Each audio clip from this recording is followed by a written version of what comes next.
Welcome to the webinar today, which is Better Irrigation Pump Screens Save Money and Time. My name is Avril Hogan. I'm with One Basin CRC. I want to thank Water Research Australia, Fish, and our panelists for being on the webinar today. I'd like to take a moment and we'd like to acknowledge and pay respect to the traditional owners of the Murray-Darling Basin and their nations. We pay respect to the traditional owners of the lands and the waters upon and around which our organizations are situated. We acknowledge their deep cultural, social, spiritual, environmental, economic connections to lands and waters. We pay respect to their elders, past and present and future. Now, I just wanted to quickly introduce the One Basin CRC for those who aren't aware. We're a collaborative research center, and we're focused on maximizing the value of the water from the Murray-Darling Basin. We're bringing together university researchers, industry, government, not-for-profit, and a range of groups who are all committed to the region. Right now, I'd like to thank Zara Lewin of the National Irrigators Council for emceeing this and moderating this webinar, and I'll pass it over to you, Zara. Thank you. Hi everyone, and thanks, Avril, for that introduction. As Avril mentioned, my name is Zara Lewin, and I'm the CEO of National Irrigators Council. I'm coming here from Ballater in northwest New South Wales. I've been CEO now for nearly 12 months, considering an interim arrangement, and very fortunate to have the opportunity to represent entitlement holders and delivery operators and those involved in irrigation right around Australia, but particularly focused in the basin where lots of our members are. So thank you to everyone for joining us here today. It is great to get everyone together and to have these discussions. It's through diverse groups and information that we can often solve solutions, and definitely fish passage and fish-friendly irrigation has been a problem that we've been working on for some time now, and getting some great outcomes where there has been some innovations. And so thanks for sharing your time. And what we're going to do now is go to each of those that are part either presenting this afternoon, or part of the panel. I'll just get you each to introduce yourselves, starting off with Peter, if you can, from the manufacturing sector. Hello, everyone. My name's Peter Molnar. I'm the Business Development Manager for Screens at AWMA, and I'll be talking to you about pump screening and how it saves money and time. Thank you very much. Look forward to presenting my information to you. Thanks, Peter. And we've got Ian coming from the Central West. Hello, my name's Ian Pangoley from Canowindra, New South Wales, Australia. I'll be giving my little presentation on farmers' point of view of installing river screens on our farm. Great, thanks, Ian. And Craig, I'll go to you. Thanks, Zara. Yeah, my name's Craig Boys. I'm based up at Port Stephens in New South Wales. I'm in Warramai country. I've been about 20 plus years with what we're now called the New South Wales Department of Primary Industries and Regional Development. So I work for the Freshwater Ecosystems Research Group. I'm an ecologist and biologist. I head up the restoration recovery team. Basically, we're all about just developing the insights, information, and innovating to help people look after fish. And fish-friendly river infrastructure is a big focus of what we do. And in the last 10 to 15 years, I've been involved in not only evaluating and building awareness around the issues around fish losses, but probably more importantly, working with farmers and manufacturers on investigating a solution that's going to suit Australian fishing farms. And it's probably important to also point out that I'm just one of a growing group of dedicated staff within the department that term themselves Team Screen, and are working to really drive this new best practice. Excellent. Great, thanks, Craig, and we'll hear from you in the panel. And Cassie, thank you for joining us too from Ozfish. Yeah, no worries. Cassie Price, CEO here at Ozfish. I'm normally based in Ballina in northern New South Wales on Bunjalung country, but I'm up at Quandamooka country today here at Moreton Bay. So it's lovely, but very much outside of the basin.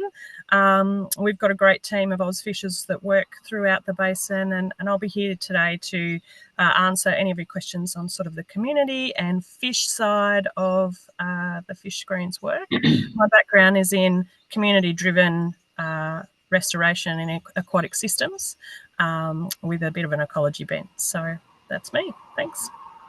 Wonderful, thank you. And with that, we also have a poll which some of you would have done at the beginning once you signed in.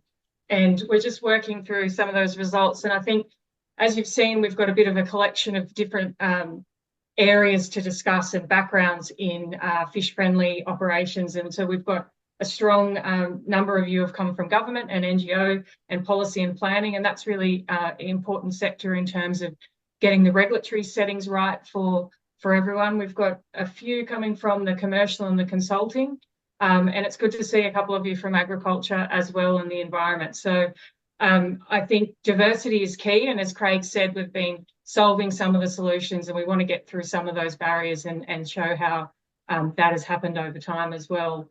And a couple of those other things we answered in, there's obviously a few of you have come from different farming sectors, and that's really important because not every solution can be an off-the-shelf. They're often fit for purpose. And so for different types of production systems, there might be a different solution for you. And so we're good to see a really good measure across cotton, rice, dairy, and horticulture and grapes here as well.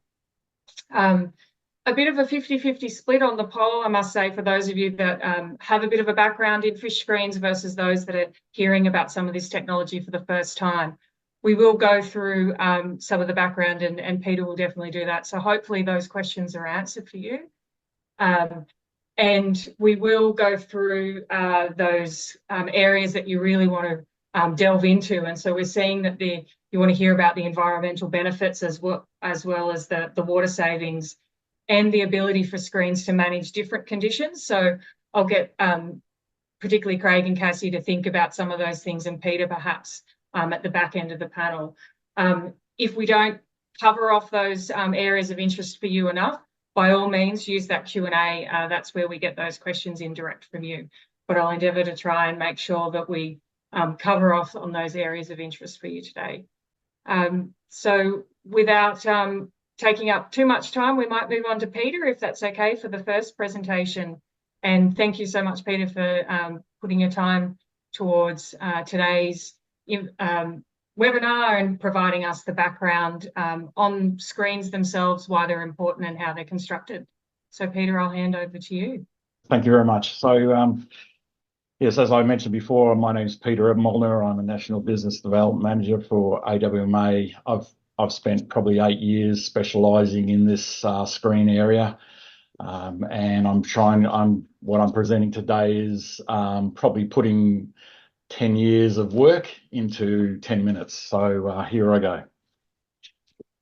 So thank you for jumping online and giving us the opportunity to present to you today, and feel free to jot down any questions, and I'll be happy to answer anything at the end of the presentation. The topic for today is better irrigation pump screens. Today I wanted to give some background on how and why the pump screens have been developed in Australia so far. Our previous decades, multiple solutions have been instigated to save fish: regulations, guidelines, legislation, innovation. As you are aware, there is substantial historical and scientific evidence of the millions of native fish are being removed from our rivers, creeks and dams every year. Modern screening has the potential to reduce the losses by 90%. The ideal fish protection screens was considered the last piece of the river restoration puzzle to boost the native fish. Dr. Melon Cooper and Dr. Craig Boys already knew there was a requirement and had done some scientific experiments in previous years. AWMA were initially approached by them to assist in developing an engineering solution for screening. We all love fishing, so our initial response was that we could screen irrigation offtakes, and asked if they wanted bar screens as narrow as 50 millimetres to stop the fish from entering the channel. Thinking that 50 millimetre would stop a fish, like many people, we thought a fish was the one that you went fishing for. At at a decent size, and those that were ones that wanted to keep in the rivers and creeks. Then it was explained to us that all native fish are valuable to the ecosystem, and that the majority of the fish are actually smaller than the typical fish that we want to catch when we go fishing. They thought a maximum of 6mm would be suitable, but better to be 2mm slots in the screen. We just laughed and said that couldn't work. It would get blocked straight away. Interestingly, this is exactly the response we get every time we tell an irrigator we propose to put a 2mm slot screen on their gravity offtake or a pump system. Typically, irrigators hate screens, and screens is a swear word to irrigators. They are a pain in the ass. They continually block up, requiring manual cleaning and back flushing, reducing water take, decreasing efficiency, increasing energy costs, and consuming time. And there's some examples on the screen. After speaking with Dr. Malin Cooper and Dr. Craig Boys, they said that fine screens were in use to protect fish in other parts of the world, and it can be done successfully. We wanted to know how and started our journey that took us to the other side of the world. In America, we learned that they have been using fine self-cleaning screens for over 20 years and had refined a number of designs. We studied all the different designs, inspected many screen offtakes, spoke to the screen users, and we quickly gained an in-depth understanding of the engineering and brought this knowledge home to begin developing screens for Australian applications and the Australian native fish. And we did, and we continued to work very closely with fish scientists to ensure that we engineer and how we install screens with effectively protect fish of all life cycles. We now design screens with apertures of as small as 0.5mm and have no issues with keeping them clean. As far as you know, AWMA was the first company to design and manufacture a dedicated purpose-designed modern self-cleaning fish screen in Australia.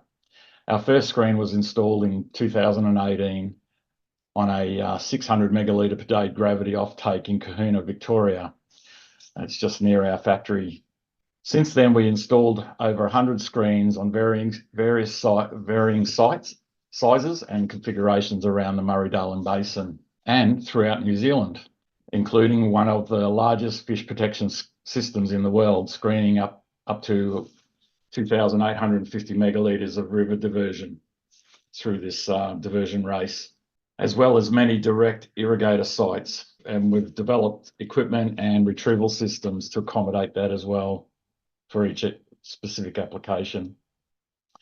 It has been proven now at many sites where pre and post screen testing has been undertaken by New South Wales DPI RD and Charles Sturt University and Queensland DAF and Arthur Riley Institute, that the screens provide excellent protection for all life stages of native fish, as well as protect other aquatic life, such as frogs, turtles, and platypus.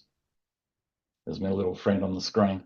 What we didn't realise until after screens had been in use for a number of seasons and installed on various pump and gravity diversions was the same principle that protected the fish from being entrained and impinged, was also protecting the pumps, improving irrigation water quality, resulting in many sustained benefits for the irrigator. The screens AWMA design and install are self-cleaning and have a brush system as part of the design. But interestingly, it is not the brush system that keeps the screens clean of debris. The brush typically operates for 2 minutes once a day, and its primary role is to stop biofouling building up on the screen surface to ensure we have a good supply of water through the screen at all times. The way the screens stay clean in the reduction of approach velocity, or in other terms, how hard it sucks. This artist's impression demonstrates how fish and aquatic animals can move around screening infrastructure without impacting them at all, whereas unscreened diversions suck fish and debris into the systems. These are typical traditional trash racks that irrigators hate, and you can clearly see why. The coarse trash racks still let debris pass into the pump, damaging pump impellers, unbalancing the pumps and causing damage to the pumps that requires the pumps to be removed for expensive rebuilds. The fine fish screens will eliminate any debris bigger than 2 millimeters entering the pump system. The pump fitted with a fine fish screen will never be damaged or compromised by debris entering the pump. Modern fish-friendly self-cleaning intake screens are customised designed to protect Australian native fish and protect Australian irrigation systems, pumped, gravity and pivot systems. The same principle that protects the fish also protects the pump, unlike a traditional screen that pulls debris into the modern fish protection screen, draws water in under low velocities and does not pull debris or fish onto the surface of the screen, so it stays clean. Modern fish screens are defined by specific design characteristics. AWMA screens are manufactured from stainless steel wedge wire, typically with 2 millimeter slots. The area of the wedge wire is calculated to ensure that the design flow of the diversion going through the screen areas ensures a very low velocity. A traditional pump with a coarse trash screen on it could have up to 2 meter per second approach velocity, dragging everything in its vicinity towards and into the pump. A well-designed modern fish screen will have a larger surface area where the technology that ensure an even intake over the full screen area will be designed to reduce the original 2 meters per second velocity to less than 0.1 meter per second. This means that the fish would not be drawn towards the intake in the first place, and even the small larvae have the ability to swim away from the intake velocity, or eggs can float past in the near vicinity without being influenced by the intake. It is the same for gravity-fed irrigation systems. Unscreened diversions have an area of influence, a large entrainment area. Once screens are installed, the velocity of the screen pull around the diversion is insignificant. And as you can see there on the illustration, it's showing this nice calm water at the green band. And when we put the screens in for the diversion offtake, it actually settles the water right down and we slow the velocities going into the screen. Conservative estimates indicate that even with the small amount of screens installed to date, that millions of fish of all life cycles are protected each year, meaning that they stay in the natural waterways to grow and breed. And our friendly fish there is not being compromised on the screen surface. By keeping the screen clean, the water keeps flowing. On many installation, irrigators have proven that this results in significant pump efficiency, reducing power and fuel bills, saving up to $50,000 a year, have been reported. There is significant time savings realised by not having to stop and backflush pumps to remove debris constantly blocking the trash racks. The fine fish screens eliminate the requirement to backflush, meaning that the pump will always be operating at maximum efficiency. The screens also reduce the entrainment of debris into the diverted water flow. This has resulted in reports of less blockages of fine downstream filters in reticulated irrigation systems, and also less blockages in fixed, pivot or lateral spray systems, reducing labour cost and improving irrigation application efficiency. A well-designed and well-built modern fish protection screen will have a service life exceeding 25 years, and the AWMA brush cleaned screen has a very low annual maintenance cost due to its robust stainless steel build and very low operating duty cycle. Typically, a powered screen would run for 2 minutes a day, which equates to less than 12 hours of cleaning per year. Environmental social governance, ESG, is an important component of modern farming these days. The environmental and social benefits of increasing native fish population through the installation of modern fish protection screens is a valuable way to leveraging ESG credits. We start off protecting fish with modern self-cleaning fish screens to enable highly valuable return on investment to the environment. But on the way, we have delivered a second valuable labour and economic return to the irrigation industry as well. An excellent story that is only in its infancy, and as screening, acceptance and adoption grows, can only deliver more native fish to our waterways and more economic benefits to the irrigator. There's a number of documents that are available, and there's a set of fish screen guidelines that you can see there, and you can obtain them from fishscreens.org.au, or you can go on our AWMA website, awmawatercontrol.com.au, and that'll give you some insight in selecting screens and applying them. And just to finish off, this is an image of that diversion race in New Zealand.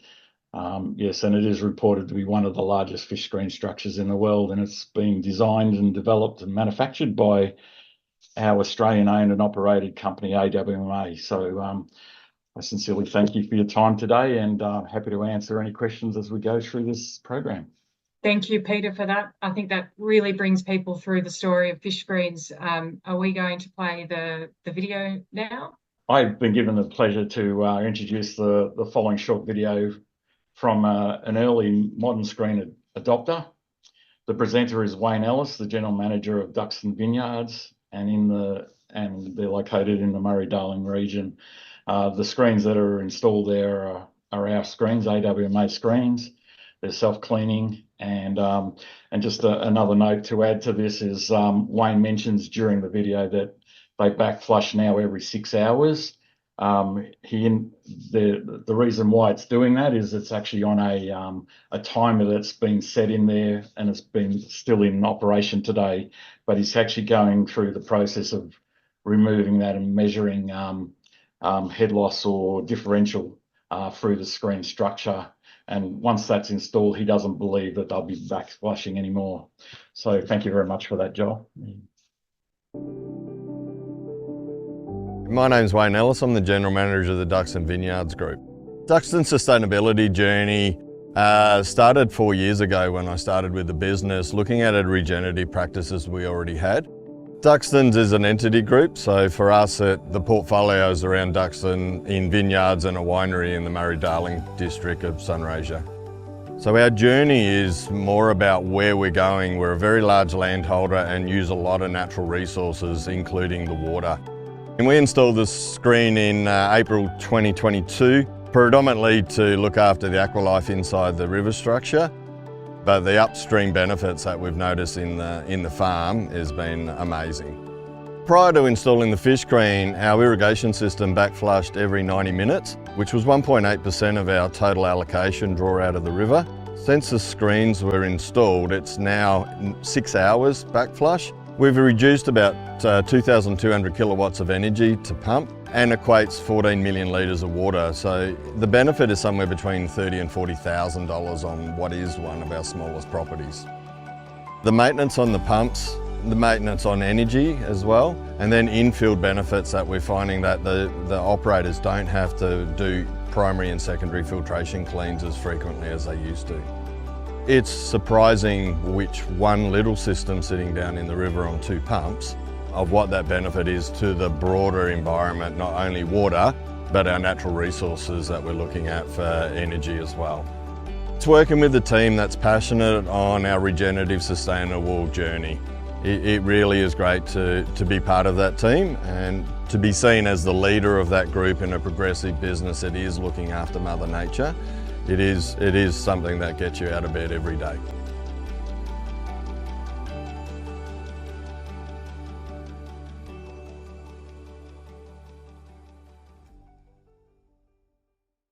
Thanks, Peter, and for the team for putting that video together as part of the package. I think it's a really good farmer example of some of the benefits that you've talked through in the journey that they've gone on. We have another one of those examples for you here on the webinar this afternoon, which is Ian. And Ian's going to talk through his journey in securing fish screens in his section of the river as well. So thanks, Ian, for joining us. Thank you very much. Thanks for having me and for putting together the session on the river screens. So yeah, Ian Pangley is my name. I farm at Canoundra, Central West New South Wales in Australia. Pretty typical general farming, and we irrigate out of the Ballabula River. So that's a regulated water source from State Water New South Wales, and I'm 85 kilometres downstream of that, of Carcoar Storage Dam, it's called.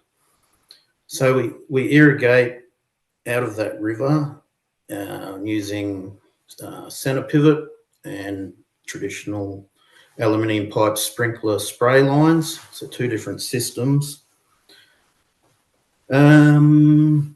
So we generally irrigate over summer, which is generally pretty hot, mid-30s up temperatures, high evaporation.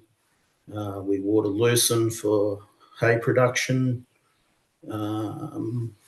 We do irrigate in the winter sometimes. That's more on cereal crops for hay or grain.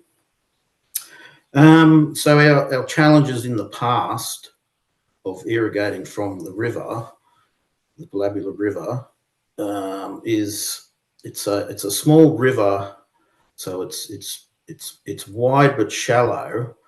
So and being regulated source, we can run into intermittent flow problems, causing it to stop pumping. So that's annoying, and the fact with the traditional suction pipes need a relatively deep, or in our case, minimum of half a metre of water depth for it to work adequately. So we often have flows that is adequate flow volume, but just shallow.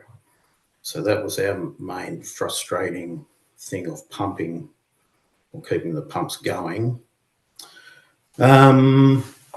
Also, the river is fairly fast running, so it creates sand drift problems, which is the enemy of all pumps. Just don't want to be pumping sand.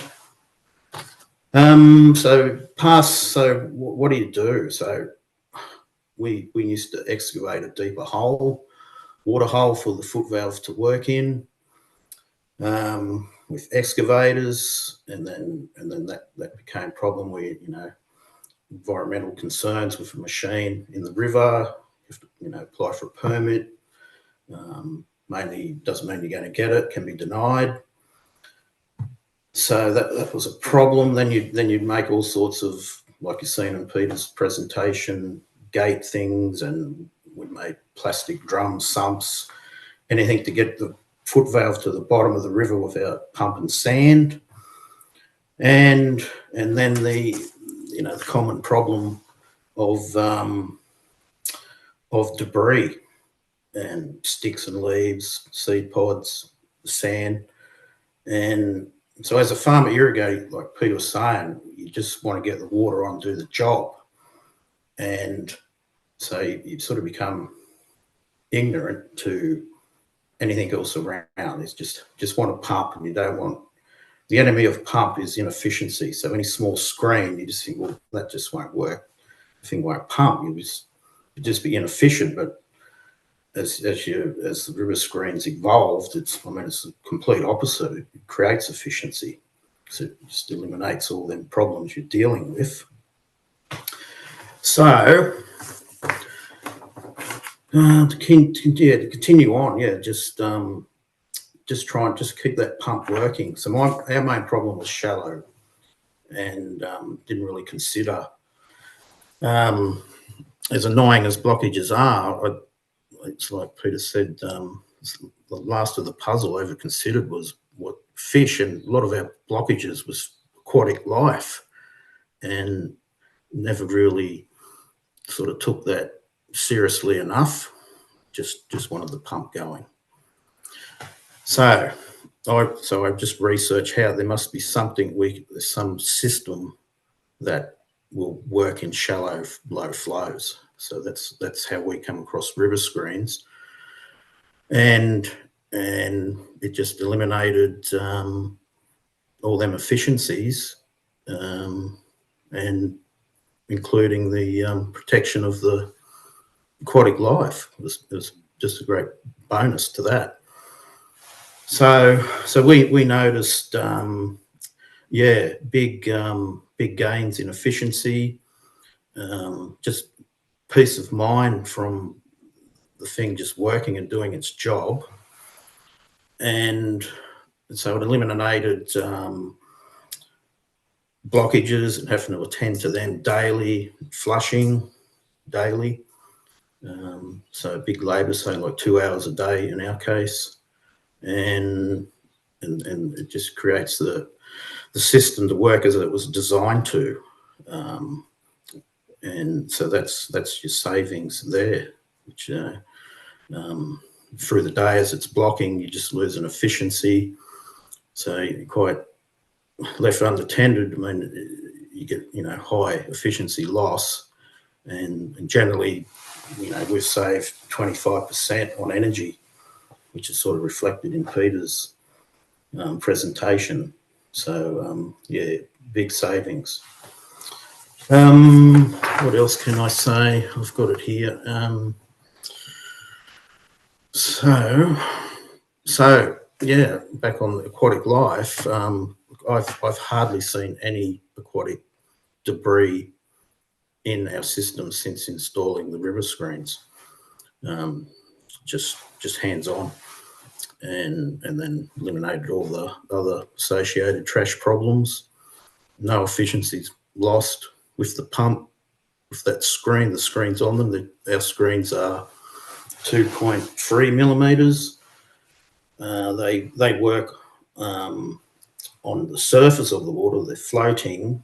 There's only 10% submerged that it draws the water from, and they're constantly self-cleaning.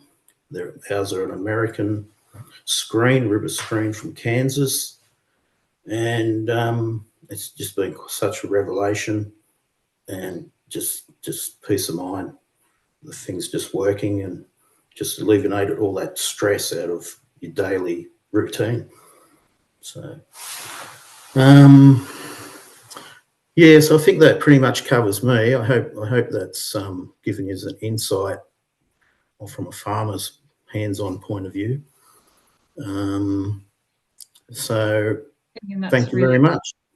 Yeah, great. I think that's really great. Thank you, Ian, for that. And some take-homes from that was your own journey, I suppose, in the sense that you've researched that and found something yourself that, and ultimately the best solutions are those that become win-wins. And for you, that's definitely the outcome you've achieved there. So thank you for sharing that with the group here this afternoon. So we'll move on to questions, and hang on, because I might call you in again, Ian. So just we've got Craig and both Cassie joining us here, and we've had a couple of questions come through.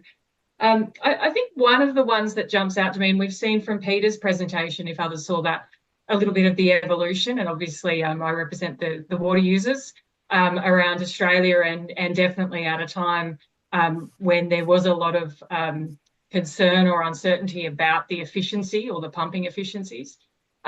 That was obviously one of the barriers that have come across. So there are some other barriers that you've had to encounter throughout, because one of the questions we've got here obviously is, and my comment before about each offtake is often a unique offtake, fit for purpose. So how do we manage the individual site barriers as well as just the specifics that we're trying to achieve, which is a win-win? So Craig and Peter, you might have some comments, and then I'll call on Ian. Yeah, I guess over our years now, we've actually experienced and identified lots of different sites. Every screen site is different, and we will actually always look at how we can best utilise that which is viable, and engineering-wise, it's fit for purpose. So it's quite important. I just wanted to add too that I've done a lot of travelling around Australia and visited a lot of irrigators, and I've seen sites where people have removed their screens from their pumps because they block up all the time. I've seen some farmers that have had to back flush every 15 minutes.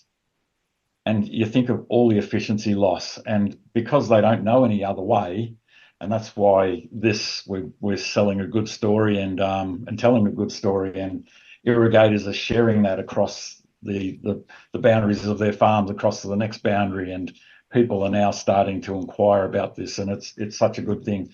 Craig might wish to add some more to this.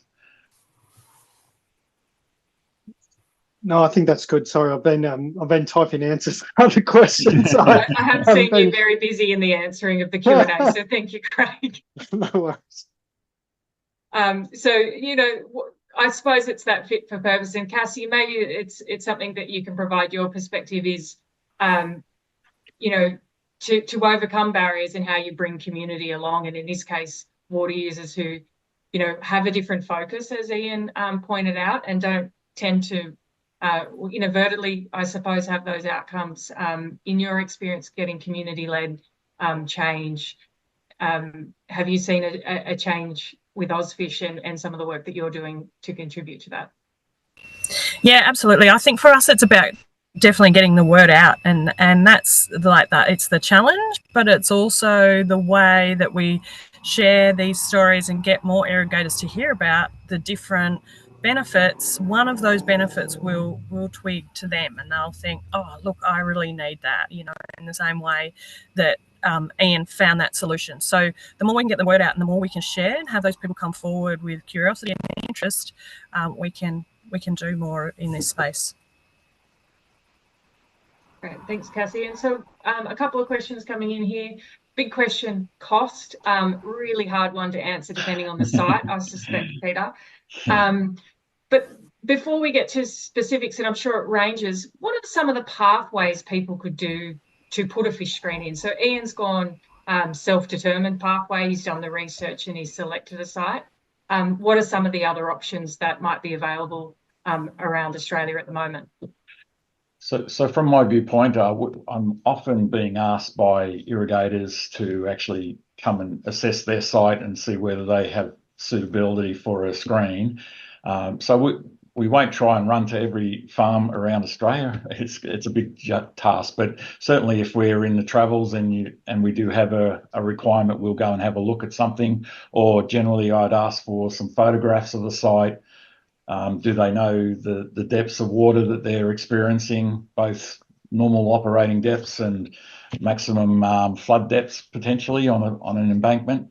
And once we have that information, what their flow rates are, then we can actually generally provide a concept and a budget price, and it's done fairly quickly.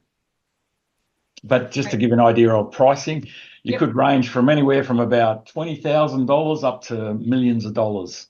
And so it really depends on, you know, are you running it without power? Do you need solar and battery back systems? You know, do you need a retrieval system on it? There's a whole range of things that we go through to actually give the best fit for purpose. Yeah. Craig, could you, if you're not busy answering questions in the Q&A, some of the pathways that exist in your experience from New South Wales, for example, there's been a couple of programs for investment in fish screens by the government. You're on mute too, by the way. Sorry, thanks, Sarah. Yeah, what's been really important to us is recognising where we're at with this on the pathway to this diffusion of innovation. I suppose what we're looking at is a change of behaviour, a bit of a disruption to how we traditionally do things here in Australia with diverting water.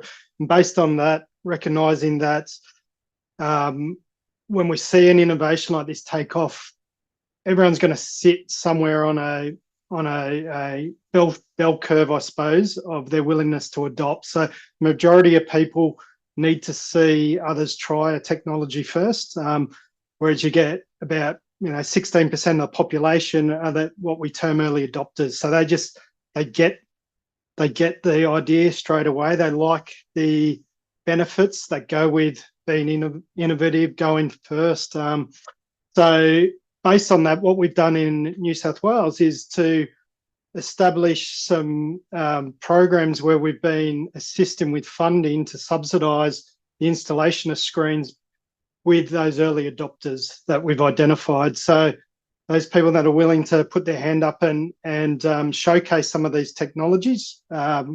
We've been able to get significant amounts of funding, close to $30 million in the Northern Basin Toolkit, another $13 to $14 million in the Macquarie are two of our larger programs to assist with the installation. So what's important for us is to get screens that work into the hands of irrigators and farmers that want to use them now, and use those projects to run the monitoring and evaluation to be able to demonstrate more broadly to the population out there that these technologies can work and can work without, they can protect fish, and they can also protect pumps, diversions, and they're not a massive impost on irrigators' businesses, which is a huge thing that we need to prove up and demonstrate to industry. Yeah, and that's been really one of the big barriers, I suppose, is that because in some cases it's quite an expensive installation, as much as they might have an appreciation or a love of fish and fishing. For an individual, that can be a lot. And I suppose, Ian and Craig, thoughts on this for you. Ian, you've mentioned, and a lot of people commented on some of the benefits, and we saw also Wayne's video, which talked about the benefits to you. Has there been some numbers put on that for you, or Craig, is that part of some of the work that you'll do in terms of the economic analysis? So Ian here. So yeah, I've keep logbooks. So just pretty average on our pivot from where it's set at its efficient point that it's all happy at and no blockages. It's 10 litres an hour on its diesel pump, and when it starts blocking through the day, the fuel usage on an average blockage gets to another 2.5 litres an hour. So that adds up to 100 litres over, or 60 litres over a 24-hour period, which it's only a small system, but that's $100 a day at today's fuel over a whole season. So that 25% increase just on fuel alone works out to about $15,000 more in diesel, and our river screens we buy are about $10,000. So it well and truly paid for itself. One did, well, now run two on two pumps, but so one river screen pays for itself in the first year. Just on fuel, and not considering some of those other labour and other things. So that's pretty amazing, and that's in your installation. I suppose that's really clear that from water users' perspectives, every farm is different, every install is different, but that is a great story for you, Ian, there in those savings. And Craig, is that something that the program that you have is kind of getting that across different installs, some of that economic input? So I'll answer that. I just wanted to pick up firstly on something, Ian, that when we were talking a few weeks ago, so I went down and visited Ian and checked out his site down there. You're mentioning that not only a reduction in the cost side of the business, but the potential benefit from an increase in yield around more efficient water delivery. Did you want to comment on some of that, how reduced blockages along your sprinkler systems have, how you've estimated translates into improvement in productivity and yield in your bales? Yeah, so the irrigation systems are designed to put a certain amount of water on in like a happy medium. So anything above that's going to harm your yield. So we're trying for a 15-day irrigation with a center pivot, and then you have a week of harvesting and then getting ready to go again. So there's a time frame. So while that irrigator is putting on what it was set at in a certain amount of time, it's going to do its job. It's where you want to be at yield wise. So anything that affects the efficiency is going to bring your yield down. So you're not harvesting as much yield. So that's a huge cost to your bottom line. And then generally, you're not seeing a result physically, so you'll pump more. So you end up pumping more water in over a longer time for less. So there's the energy, the water saving, water left in the system. That's the main two big costs, and then the benefits of the screening. It just eliminates all them problems. So. I think you were estimating that with blockages, you could go down from 100 bales per acre down to 65 bales per acre in yield. Yeah. So at $18 a bale, that's you're pretty quickly paying for your screen if you can fix that. Yeah. So, yeah. Sorry, Zara, just picking up on the question. It's what no one has done throughout the world is actually try quantify some of these anecdotal reports on benefits to business and farm and the economic benefits that can come through screening. So we want to correct that. So we've got an active project going with the cotton RDC and the fisheries RDC to try evaluate some of these benefits. So we've got economists looking at what some of the return on investment in farms are going to be. They're looking at Ian's situation, looking at Wayne out of Duxton's, also looking at a number of cotton farms around the state. So we're not only wanting to look at the environmental benefits that can come from a fish protection perspective, but we're actually crunching the numbers now on farm savings and looking at a return on investment. And we'll be able to be in a lot better position within the next 1 to 2 years to start answering some of these questions around how long does it take to pay for your screen and return on that investment. Yeah, that's a really important piece of information, I think, to bring on those others on the bell curve, from your early adopters through to those coming through. We've had a bit of a cracker of a question in the Q&A, which is about linking to ESG, and given the benefits that we've seen that Peter presented, and that what we're hearing out of the research of what a screen can do for larvae and large fish, does anyone have an answer for whether or not this could meet possible tax advantages or an opportunity for invest if there isn't grant funding, or if you can't self-fund that screen yourself? Or is that something we're going to get back to Boyd on? I think it's a cheeky question from Boyd, because we were speaking about this thing yesterday, that we do need to look at not how only it fits into that puzzle.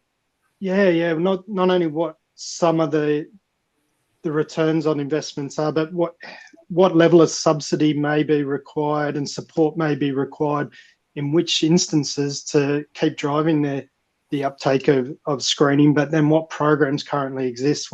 I know in the United States they use everything from subsidies to tax breaks to support screens. I know within New South Wales we have programs to support infrastructure investment based on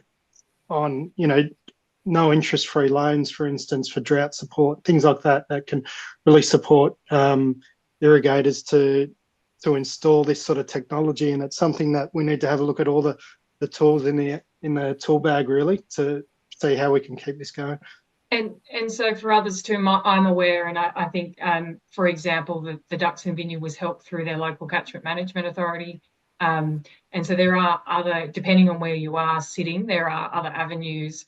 And recently, whether it fits or not, but some of the banks now offer green loans, essentially. So they're those where you can meet net zero or transitioning costs to reduce inputs. They're providing different opportunities. So I think this will probably evolve, and it's probably a space where we can continue to explore when we get some of that information, Craig, through the economic analysis. ESG is going to be I think in a lot of instances, ESG is going to be a big driver for why people would want to invest in screens. We've spoken to almond growers in the Southern Basin that it's a no-brainer for them, because they're already paying substantial amounts of money for inline filtration for their drip irrigation on their almond trees.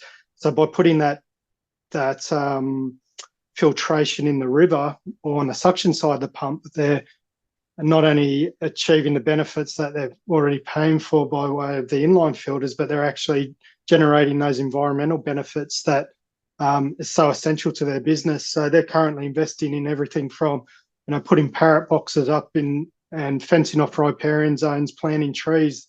This is actually something that they can invest in that ticks off on that environmental sustainability box, keeps the people who buy their almond milk from Aldi and Woolworths happy, and keeps shareholders happy, but also delivers benefits for their business.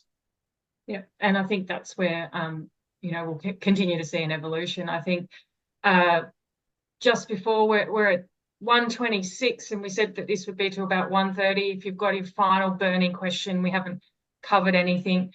I suppose one area that I'd like to explore is there are differences, and Peter, you've kind of said this is, you go out, you check the sites, but and I know we've talked about this with somebody, there's very big difference to a direct or a pressurized system that gets those dual benefits.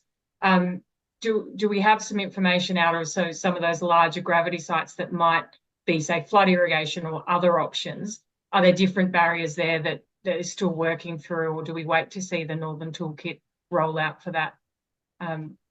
Craig or Peter, your view on the different setups there, particularly going to the larger end, I suppose, for some of those online here today. Yeah, as I said before, every site is unique and different, and they all have their own challenges for access and water levels and the alike. But certainly the feedback we get from people that are extracting water through pumps, they're saving the damage on their pumps and wear and tear and a whole range of other things. But with regards to a gravity diversion channel, we're hearing that the irrigators that draw water off the channels that are delivering water off a creek or a river no longer have that aquatic plants going down that channel anymore. We're actually stopping it right and keeping all of the aquatic life or plants and everything in the natural waterway. So it's actually saving a lot of maintenance down through the channels and for the farmers, and also blocking up sprinkler heads and everything. So I guess there is a take up of that, and there is requirements, and we've just met with a whole range of people. We had a tour of our factory recently, and a lot of people are interested in doing this, but how they get to that and how they fund it is really the big question now. As we were talking before, Craig, any follow-up comments on that? I need to get better at multitasking. I've seen you answering the question. I sort of get distracted and then I'll miss your question. But if you want to repeat, it was just more about the differences. So some of the evidence we've been talking about have been in pressurized systems with somewhat smaller installs. So when you go up to that bigger end in the gravity sites, different challenges and obviously different costs. Yep. Yeah, definitely. And it's look, there are people. I think farmers are going to buy into the idea of screening for different reasons. There's going to be, somewhere comes down to reducing pump maintenance, increasing pump life, reducing the electrical charges, etc. We've spoken to guys. Trangie Nevertai irrigation system on the Macquarie is a great one. They distribute their water. They do go through a pump, but they still distribute their water through channels. What they've noticed is just by levelling out pump performance so that their water's been delivered at a more consistent, constant rate, that they can achieve more constant flow through their channel, which protects their channels, which improves their ability to meter their water, and also improves the preciseness that they can order water for delivery as well. So there's definitely differences in what that I suppose that value proposition is going to be based on the type of business and the type of diversion, and we're trying to understand that a bit more. Yeah, and that's where you get to the win-win solution. So as we're really close to our time, I'm just going to ask the panelists any final comments before we wrap up. Ian. No, I think it's been a very good presentation, very impressive. So it's good to hear everyone's different takes on what's going on. But I really believe it's been quite a revelation, just in general, for the farmer and for the natural river sources and river life. So it's good to see. So thanks, everyone. And thank you again, Ian, for your time and your experience and your journey in that. And Cassie, do you have any final comments you'd like to say to the webinar? Thank you for joining us too. Thank you. No, only get in touch. We can help put people in touch with anybody on this call on the panel, and bring projects together and the right people together. So we're always available, and that's always on for anybody who wants to give us a call. So I've dropped our contact details in the chat a couple of times, but otherwise jump online with Ozfish and give us a call anytime. Thanks. And definitely Cassie's put in a couple of YouTube links to a couple of other examples and things. So a heap of resources for someone who is starting their journey can start there, or start with the Fish Greens Australia website as well. And so Peter, thank you for your presentation and your participation in the panel. Any final comments from you for the team while you've got a captive audience? I just wanted to say thank you to Craig Boyes for his efforts over the last probably 2 decades, I would say, in being an ambassador for screening. Now that we've shared the story with the audience, now it's up to you to share that story of a good news story out there to promote screens and encourage wherever we can. Thank you. Thanks, Peter. And you beat me to the punch to thank Craig for his years of dedication to this and continuing to work through the solutions. So thank you very much, and for being asked to multitask very much here today. So thank you. Anything from you, Craig, to finish up? Oh, look, I'd just like to make the point that, they have a saying, no one sells a screen like a farmer with a screen. And it's a big reason why these sort of events are important, and why people like Ian and Wayne are extremely important. We need to have farmers talking about their technologies, their approaches with other farmers. So it's not just a bunch of fishers talking to industry about it. So we really value this, and hopefully the purpose of doing running a lot of our other programs is to bring more people into the fold so they can share their information. And we'll keep that Fish Greens Australia website up to date with all the latest in the showcases, the latest in the science. We try to summarize it as blog posts. So get on there and have a look at it. And finally, I just want to say that though it is really kind that everyone gives me some praise for work I've done on screening, there's more going on in screening now than I'm involved in, and we've got a great team of people, even internally within DPI and regional development, and Rod Price, Tom Moreno, Marita Pearson and Anthony Moore working on screen. So I want to thank them too. It's great. Yeah, of course, there's always a team of people, and you've been dedicated to this, as Peter said, for a long time. And in other states, there are a similar team that are pushing this as well.